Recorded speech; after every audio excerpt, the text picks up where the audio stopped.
I'm Erskine Gillespie, and I'm a liver recipient. This week is very special to me because 29 years ago, I was given 7 days to live. And it happened on March 15th of 1995. And you got to look at this, was the 90s. I had heard all of the negative things about transplants back then. I'd heard that, transplant patients, you're still going to be sick, you're not going to live that long, so you're going to die anyway. I'd heard all that bad stuff. So initially, when I was told on that day, because the backstory is that I went 3 years getting sick the second week of June every year for 3 years in a row. I would get sick like clockwork. And I kept going back to the doctor and they could never find out what was wrong with me. I would stay sick all summer would go away, and then all of a sudden I'll feel great again. My body was just being very deceptive. But finally, that November of 1994 is when they found that I had hepatitis B. Why it did not show up in my blood work prior, we still didn't know that to this day. But then it showed up after doing a biopsy. And I was told then, you can have this nice little drug that had come out, interferon, we'll give you a shot. You can give yourself a shot to the leg every day and you're going to be fine. Because I was only 33 years old. I was, at that time I was 32. You're healthy in every other respect. Well, my body took the interferon and did the total opposite of what it was supposed to do. It destroyed the rest of my liver. So we had to stop the interferon, and that's when I got progressively worse, and that's March 15th. I got so sick that day that I was delirious. My body swelled with ascites to the point that I went from a size 29 in the waist to a size 44. And my sister rushed me to the hospital, and I will never forget that ride. She, at that point, had just turned 40, and she was driving the 40th anniversary edition of the Corvette, which was her dream car. And we were rushing to get me to the hospital, and of course that car had such a stern ride that every little bump in the street that she hit made me scream to the top of my voice. And thank God my sister loved me so much that she traded that car in the next day, because she said, if I have to ever take you back to the hospital again, you will not suffer that way in this ride. And so that tells you how much she loved her brother. And so, but to make it forward, they told me that day that, I was so bad, all my enzymes, everything in my body was just going, I was actually sliding into kidney failure as well. They said, the only hope you have is going to be to get a liver transplant. And my thought was that I'm a man of faith. I've obviously done everything on this earth God wants me to do, so you all can just leave me alone and let me die. And I acted such an idiot in that hospital that my sister said, I will take him home and take care of him. My sister's a nurse, actually. She used to be the chief nurse of Methodist Hospital at Methodist South. And so she was like, I will take care of him. She took me home to calm me down. That week I got progressively worse. I got to the point where my hands went like this and would not straighten out anymore. I could not walk because my legs were so swollen. And I suffered. But I was determined, I'm not going back to the hospital. I'm not having a transplant. Leave me alone. And it was on the 6th day that I was having my little pity party, lying in bed, and I was like, God, I've done everything you want me to do. I even took a leave from my job to develop a youth program to help inner city kids. I've done all this. I've been faithful. Why are you allowing me to suffer like this? And so then I thought about it. I said, you know what? I refuse to give the devil any victory in my death. I said, so what I want you to just let me get out of this bed and just give you praise just one more time. And then I'm ready to go. And I found the strength that morning as I was listening to a gospel radio station, and it gave me inspiration. And I got out of bed for the first time that week, and I stood up and I just started to clap my hands. And the more I clapped my hands, the more my fingers started to open. The more I stomped my feet, my toes started to straighten out. And I was just giving God just thanks, not knowing what was happening. My doctor, Dr. Waters, put me on the list anyway. And I wasn't aware. And so here it is, that day, the 6th day, as I said, my body was all swollen, and don't know what happened, but I'm going to say that it was God preparing me for what was getting ready to happen on the 7th day. Because overnight, all of the fluid that was in my body dissipated. And my sister, who had been a nurse, been a critical care nurse and all this, she still said to this day she had never in her life witnessed that, seeing a patient dissipate that much. Because before, when I had ascites, I had to have it drained. But for some reason that time, it just dissipated. I got a call the next day, the next morning, saying, "Erskine, this is Nancy O'Keefe from the Mid-South Transplant Foundation. Are you ready?" And now, mind you, they said I had 7 days to live. This is the 6th day. I'm like, they had the audacity to call me and ask me if I'm ready to die? What are you calling me for? And she said, "Oh, no, Erskine, that's not why I'm calling you." She said, "I'm calling you because the doctors are flying to Chattanooga. They have an organ for you.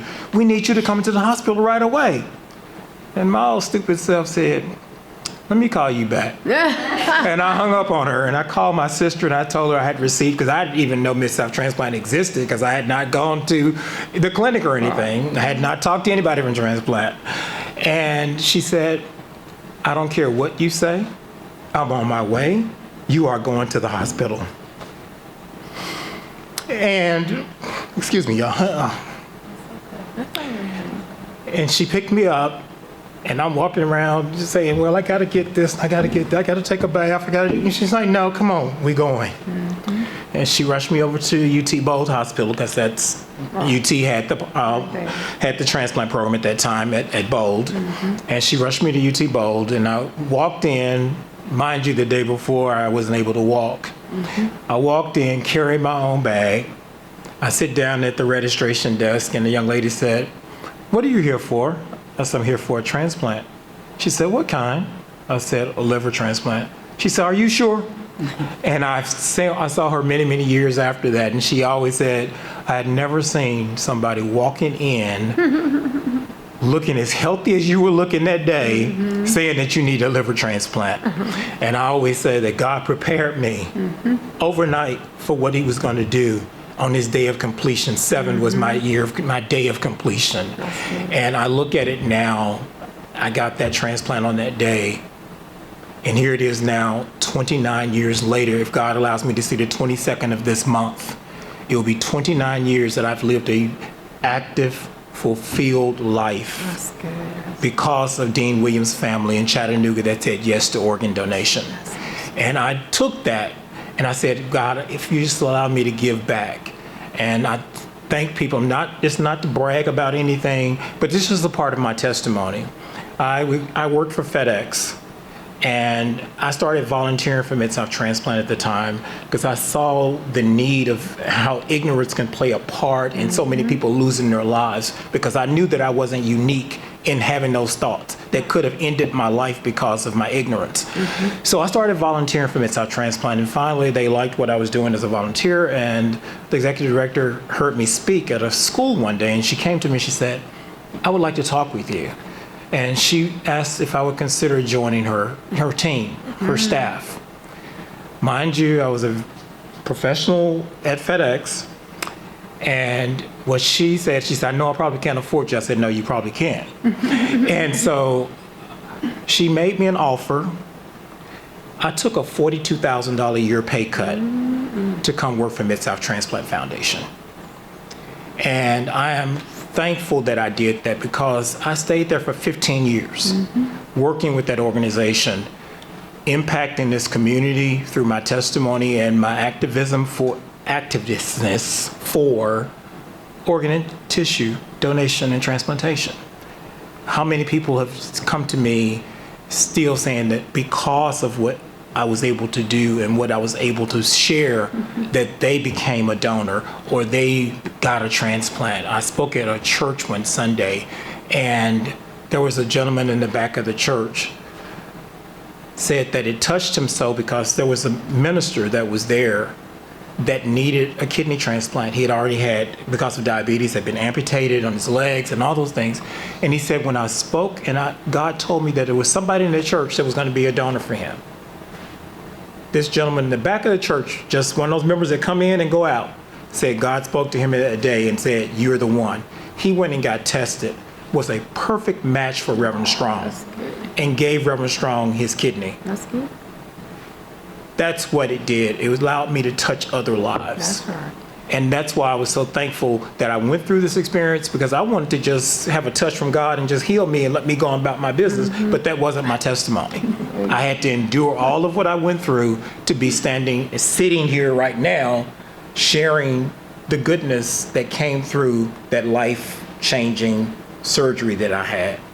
And I encourage everybody, just if anybody's in here in need of a transplant, stay hopeful, stay prayerful. And those of you that are newly transplanted, hopefully you can look at me and know that there is longevity if you just follow those rules and do the things that you need to do to keep yourself active, keep yourself healthy. We talked about the transplant games, and I'm going to be finished. I got a chance to, when I was working with Mid-South Transplant, I got a chance to build a transplant team here in Memphis. The first year we went was 2014. We had over 40 people that was a part of that transplant games team. I'm a cyclist. I won a bronze medal in cycling. And, so I'm still to this day very active. I still ride my bike. I ride 50 miles almost every other day. I jog. And I'm 62 years old now. So you have to keep yourself active, and there is good long life after transplantation. Thank you all.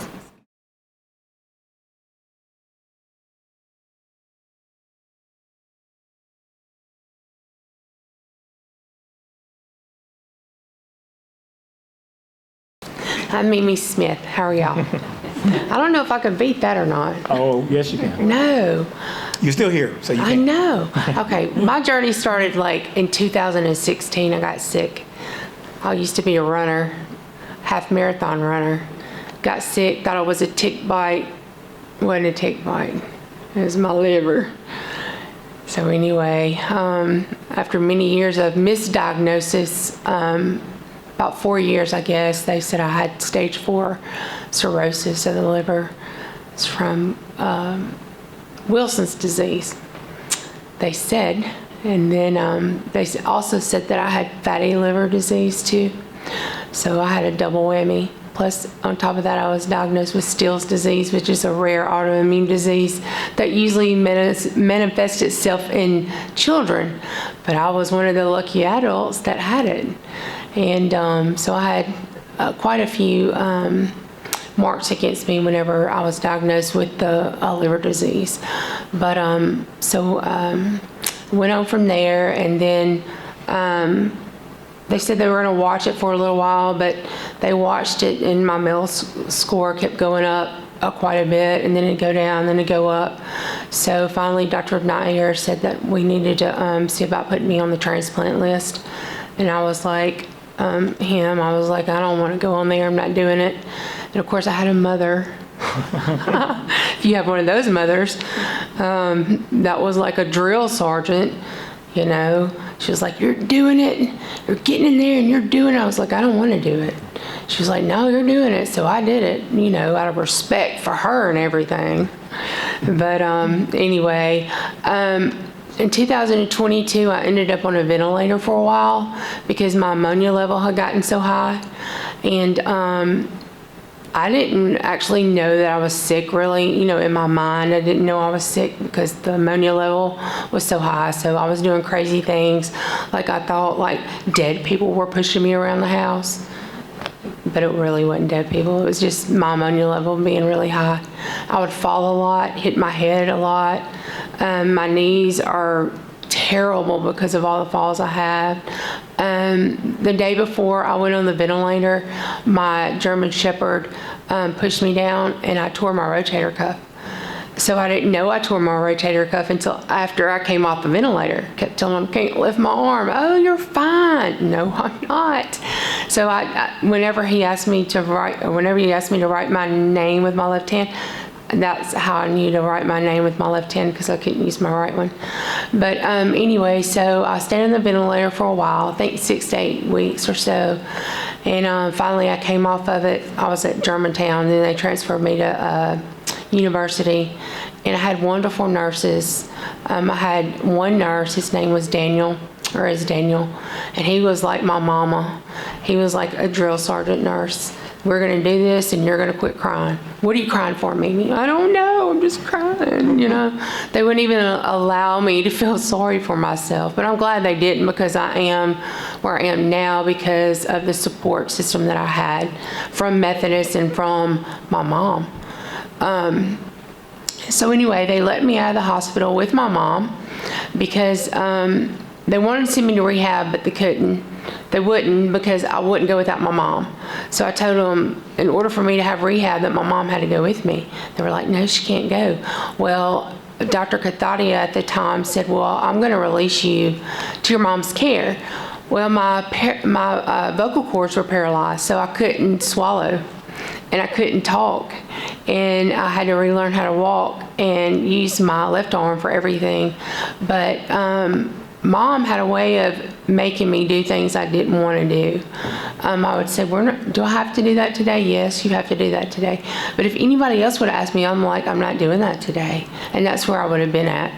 So thank God for moms, right? Anyway, so they sent me home with my mom, and then I kept going in and out of the hospital, January the 19th of 22.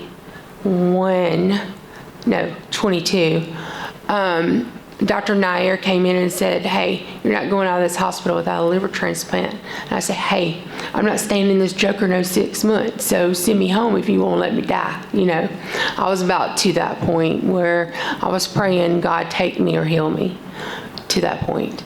And so anyway, Dr. Nair was a big fan of mine. Him and Dr. Kathadia was big fans.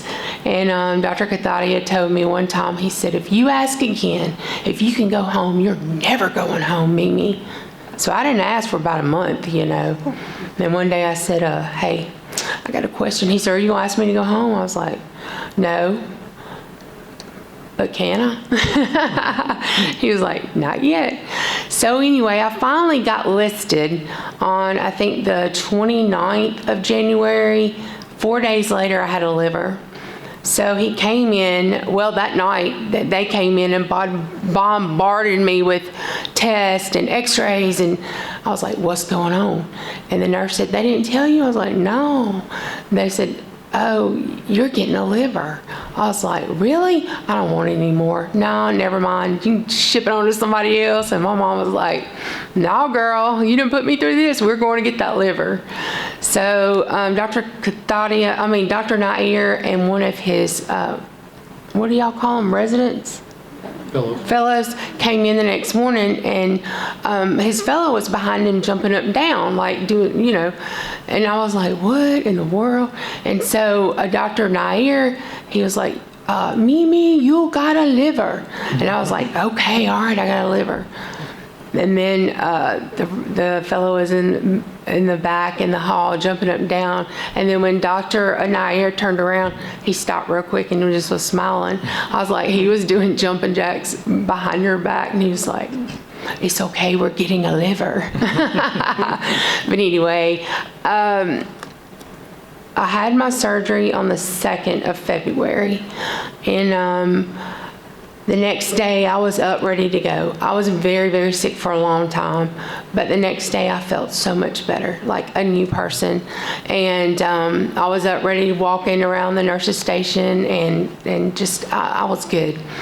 But I had to stay in ICU for quite a while because they didn't have any rooms on the floor, so they wouldn't release me from ICU. I had to be on the floor before I was released, so I was on the floor actually one day, and I think Dr. Venata came in and said, you can go home. Just that one day, so I was very thankful that I got to go home that day.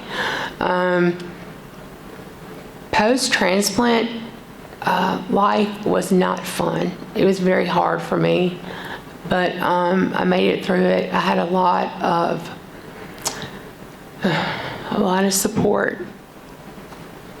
Suzanne, she was like my mom.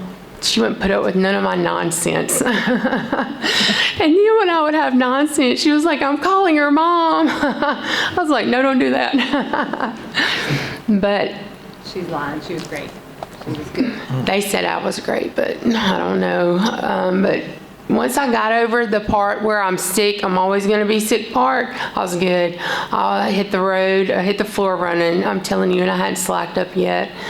God has blessed me in so many unbelievable ways. I think I'm better than I was before, actually. I'm a mentor now for Methodist, and I mentor quite a few patients now. Mr. Cagle is one of my patients, and Tamika was also one that right before you had your transplant, right? And then after. And she's doing great. Mr. Cagle, we had a rough start, but we're doing great now. I think he's come a long way from when I first started talking with him. I told him I have to come over there and put my foot in his honey sometimes, but we make it, don't we? But and I'm also an ambassador for Mid-South Transplant. I go around to the kidney and dialysis units speaking and trying to get those patients signed up for kidney transplant, which is very hard. I'm talking to them because of the situation they're in. But we have a lot of success. Here lately, we've had a lot of success in that area, so I'm proud of that. Also, I'm going to the Olympic Games. I'm going to be in the Olympics, y'all. So I used to be an avid runner. I ran half marathon, so I'm excited to get back to that point. Last year, I started back running, and I made it up to 2 miles without dying. I felt like I was going to die, but I didn't. So I live out in the country, like way out in the country where there's no phone service hardly. And so me and my dogs will just take off running, on a daily basis. With the chickens running behind me, I have a lot of chickens, I have a lot of cows, I have donkeys, I have a lot of farm animals, but it's all fun. And I guess one of the most important things that I experienced after transplant is I got to see my first grandchild born. Before transplant, I didn't think I was going to be able to do that because I was so sick, but I was so blessed that I did get to see her, and she'll be 2 in May. So she's so smart too. I had to brag on her just a little bit. She's so smart. But anyway, it has been a journey. It has been a good journey. I don't know how many read the Bible, but there is one part in there where it says, I am thankful to be afflicted. I'm thankful that God saw fit to afflict me so I could help others in their journey now. So I'm very thankful for that.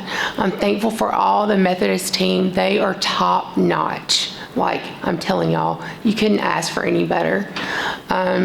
They took care of me when I couldn't take care of myself. And they encouraged me when I did not want to be encouraged. So I'm thankful for that whole team.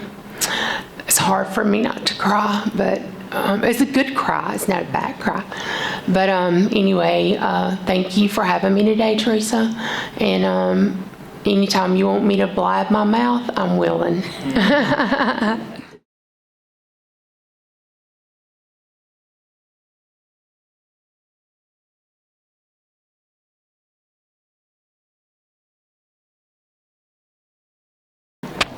Good afternoon, everyone. I guess I'm the newbie in the room. My name is Tamika Smith. All of this medical terminology being thrown around is really still new to me. When I think about myself, I consider myself a living testimony because unlike a lot of the stories that we heard here today, I didn't have years to prepare. I didn't even know I was sick. We're talking about weeks. When the doctor told me your disease is advancing rapidly. And they diagnosed me with cirrhosis, and then they said autoimmune hepatitis. He said that by the end of the year, December 31st, you will not live to see it. That was devastating to hear that. And it was hard to process. And I remained hospitalized until after I received the transplant. And I tried my best not to show the emotion that I was feeling because my family was already worried enough. We didn't have months or years to prepare, we had weeks. And to sit and think that you will not live to see the end of the year can be devastating for anyone to receive that type of news. What I would like people to know is that when you go through this, you are not alone. There are other people that are going through the same things that you're going through. You need to surround yourself with positive people and a strong support system. That is what truly gets you through this process. We are all warriors, and we all go to war, but we all will not fight the same battle. And I know that without this transplant, that my life would be unlikely. I would not be living. So I am more than grateful for the person that decided to give me a second chance at life.